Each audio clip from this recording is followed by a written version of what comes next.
La fiebre. Primero que todo es importante saber su concepto. Bueno, vamos a tener que la fiebre es un signo. ¿Por qué? Porque nosotros con un termómetro la podemos constatar. Específicamente podemos decir que la fiebre es el aumento de la temperatura corporal por encima de los valores habituales. Estos valores habituales son entre 36,5 grados centígrados por la mañana y 37,5 grados centígrados por la tarde. Esta variación es lo que se llama ritmo térmico circadiano y es importante tener en cuenta que es de aproximadamente 0,6 grados centígrados. Es muy importante saber la fisiopatología de la fiebre.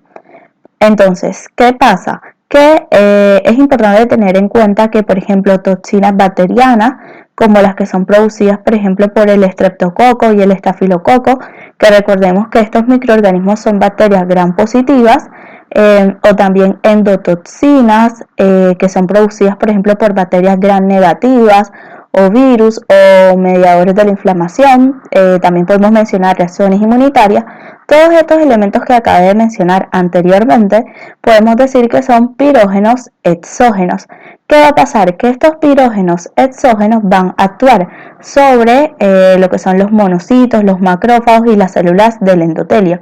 Y lo que hacen es que provocan la producción de citocinas pirógenas, o de cierta forma podemos llamarlos pirógenos endógenos, como por ejemplo interleuquina 1, interleuquina 6, factor de necrosis tumoral, y también el interferón.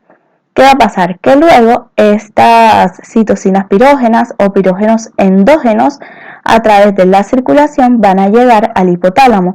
Específicamente van a llegar al endotelio del hipotálamo anterior y tienen un efecto que va a ser a través del órgano vasculoso de la lámina terminalis, que recordemos que es un conglomerado de vasos que irrigan al hipotálamo y al tercer ventrículo. ¿Qué va a suceder? Que estos pirógenos endógenos se transforman ahí en prostaglandinas E2. Estas prostaglandinas E2 provocan una liberación rápida de AMP cíclico y eso produce un incremento del punto preestablecido de la termorregulación.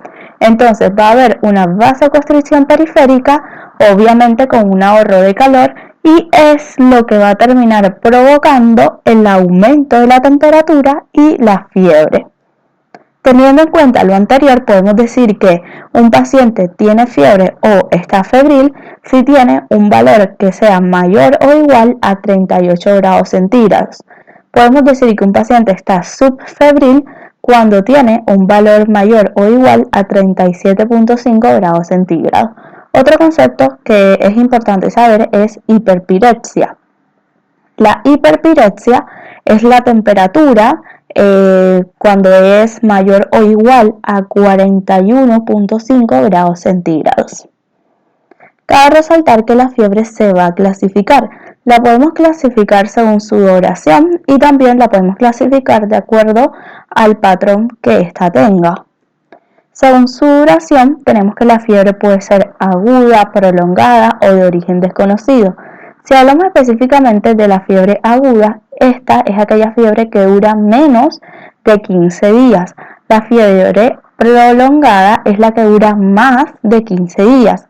Y la fiebre de origen desconocido podemos decir que es cuando la fiebre dura más de 3 semanas, la fiebre tiene un valor mayor a 38,3 grados centígrados en al menos 3 tomas, y esto lo vamos a sumar a otro punto, que es que no hay un diagnóstico etiológico, aun cuando hemos tenido, por ejemplo, al paciente internado, o a veces no está internado pero está bajo estudios, y esto va a ser durante por lo menos una semana. Entonces, esas son las condiciones por medio de las cuales nosotros podemos clasificar una fiebre para que sea de origen desconocido, o sea, más de 3 semanas, que sería la duración, que la fiebre sea mayor de 38,3 grados centígrados en al menos 3 tomas, y si nosotros tener un diagnóstico, aun cuando hemos tenido al paciente internado o cuando no está internado, pero bajo estudio durante por lo menos una semana. De acuerdo a lo que sería el patrón que la fiebre tenga, tenemos que la fiebre puede ser intermitente, puede ser continua, puede ser remitente y puede ser recurrente. En cuanto a la fiebre que es intermitente, esta va a ser una fiebre que cumple las siguientes condiciones. O sea, es cuando las elevaciones térmicas retornan a valores normales durante cada día de fiebre. Esto sucede, por ejemplo, en los abscesos bacterianos, en la tuberculosis miliar y en los linfomas. La fiebre va a ser continua cuando no hay variaciones mayores a 0.6 grados centígrados por día. Esto lo podemos ver, por ejemplo, en la neumonía neumocócica. Y también, tenemos que la fiebre va a ser remitente cuando durante la evolución de la fiebre nunca llega a cifras normales. Hay que tener en cuenta que la mayoría de las afecciones febriles se presentan de esta manera. Y por último tenemos la fiebre recurrente, que es cuando la fiebre aparece, o de cierta forma podemos decir que reaparece después de 1 o más días sin fiebre cuantificada. Es importante saber que esta a su vez puede tener patrones que pueden ser intermitentes, continuos o remitentes. Y a esto también se le llama fiebre en dromedario. La fiebre puede tener distintas causas, por ejemplo, puede haber causas infecciosas, neoplásicas, inflamatorias autoinmunes, y también podemos hablar de las drogas. Las causas que son infecciosas, esta es la causa más frecuente, puede estar producida por bacterias, virus, parásitos, hongos. Hay que tener en cuenta que las infecciones más frecuentes son las infecciones respiratorias, altas y bajas. También podemos mencionar infecciones gastrointestinales, infecciones de la piel y de la parte blanda, infecciones del sistema nervioso, infecciones genitourinarias.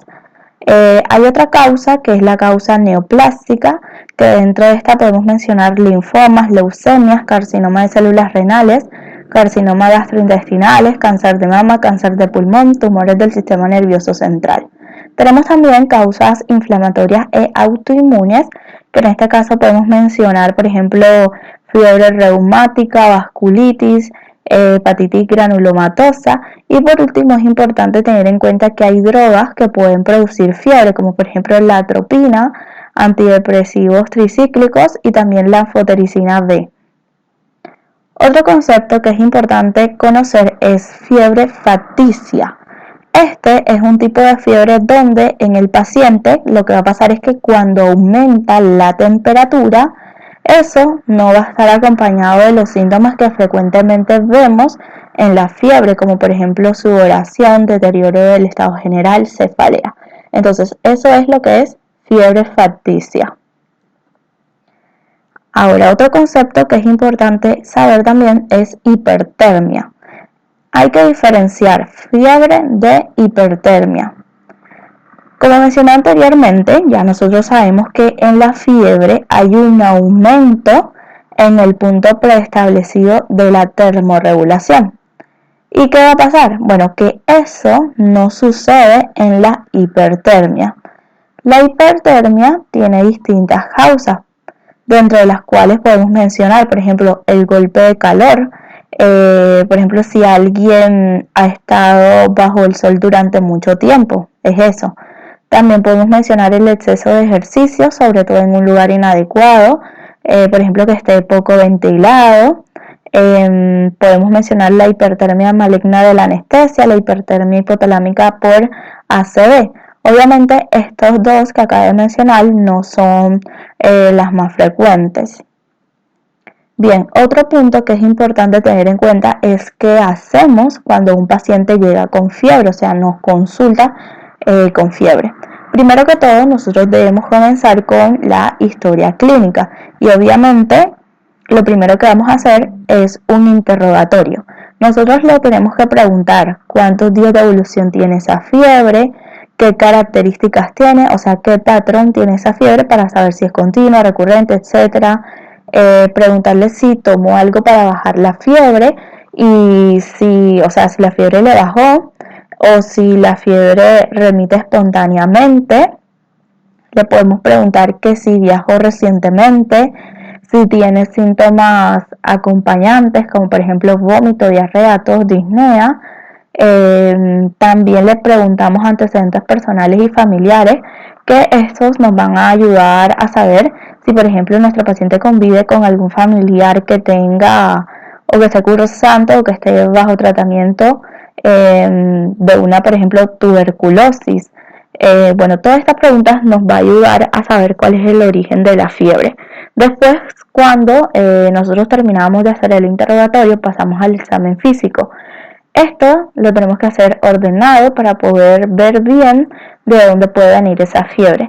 Luego tenemos que hacer la lista de problemas, que bueno, vamos a dividirlos en problemas agudos, que son todos los signos y síntomas que tiene el paciente, o sea, en el momento que nos está consultando, y los problemas crónicos, que de cierta forma serían, por así decirlo, sus antecedentes. A su vez, los problemas crónicos activos son los que traen alguna dificultad en ese momento o el paciente necesita algún tratamiento para controlarlo, y los problemas crónicos pasivos son los que no necesitan tratamiento o asistencia en ese momento. De toda esa lista de problemas vamos a tomar un dato guía, que es lo más, que sería, o sea, los más representativos. En caso de fiebre, obviamente puede ser perfectamente la fiebre el dato guía. Y a partir de ahí vamos a pensar en distintos diagnósticos hasta que nos quedemos con 2 o 3 diagnósticos presuntivos. Y luego, a través de los exámenes complementarios que recién en ese momento vamos a pedir, es que vamos a poder confirmar o descartar los diagnósticos que nosotros habíamos pensado anteriormente. Bueno, esto ha sido todo por el video, espero que les haya sido de utilidad, suscríbanse, denle like y compártanlo.